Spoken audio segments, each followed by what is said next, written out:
Dekatlah sikit. Opah nak tanya ni. Hai. Cikgu Jasmine cuti ke? Tak tahu. Kau orang tahu tak? Tak tahu. Ini salah lah. Mana dekat? Tak apalah. Boleh tanam banyak-banyak. Tak boleh, tak boleh. Nanti dia tak boleh besar, Ma. Hah? Mana kau tahu? Tengok kau berdua. Tak besar-besar. Kenapa? Asyik dekat-dekat je. Jom sikit. Bin, macam mana nak jawab soalan ni? Ajarkan aku. Alah, senang je ni. 3 tambah 4 sama dengan 7 lah. Kau ni, aku suruh ajar, bukan buatkan. Tulisan kau dah lah tak cantik.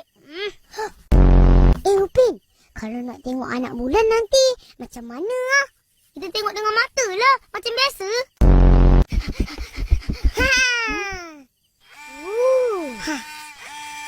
Hui, besarnya bulan. Mana? Ini cerah Kak Ros ni. Hah?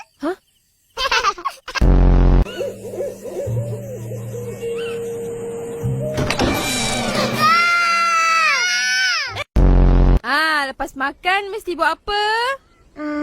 Lepas makan main lah. Apa lagi? Betul. Sedihkan cerita tu. Kesian bapak dia. Nasib baik kita tak ada bapak. Betul. Sedihkan cerita tu. Kesian bapak dia. Nasib baik kita tak ada bapak. Gimana kau sentuh? Nanti macam Melina makan kehabisan tenaga. Nanti macam Melina ada tenaga.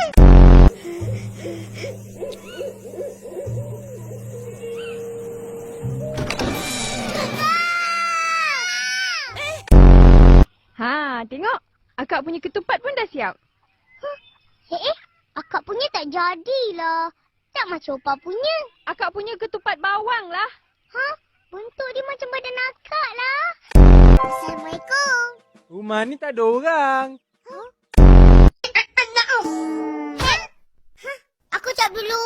Mana Acik? Acik kat India lah. J-U-S. Jus. Jus oren. Aku punya. Apa tu? Aku nak tengok. Tak boleh. Kau dekat betul lah. Alah, kau dah file goreng. Dah lah. Dah boleh buka dah. Yeay, dah boleh makan. Nanti. Baca doa dulu. Bismillahirrahmanirrahim. Amin. Pendeknya. Ini doa orang lapar. Jom kita main. Okey, talilat dulu. Lat, talilat, talitam. Pluk. Bismillahirrahmanirrahim.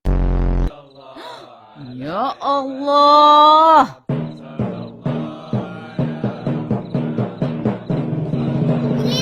Giliran aku. Tangkap. Woi! Pasang lampu, woi! Cahayalah! Sorry.